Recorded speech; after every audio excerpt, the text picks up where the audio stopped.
И ще трябва да забъркаш малко. Ще забъркам. Искам да снимам как мажеш. Аз ще ти кажа. Разбрахме дни. Те? Той там на малкия принтер, вече. И сега ми поговорихме. Аз се обаих на Дюз, викам, много му среща се. Искам аз да дойда. И той ще идва, да. Естествено. Той засира там и да го има пак. Той ще създаде ситуация. Ето така трябва, бе. Същия снимах. Викам, аз това нямам нужда от нищо, просто ще му бъде обяснено. И аз бях подготвен за сценария, хубаво да ми се прави на... Ама... Аз не виждам проблем, така и трябва да му кажа, че има муми. Не заслужава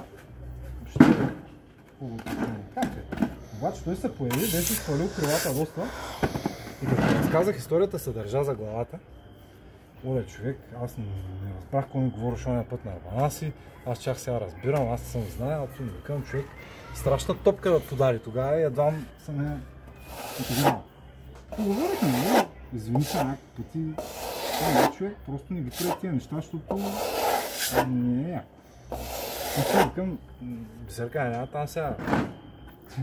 Говориш за нея някакви неща сега.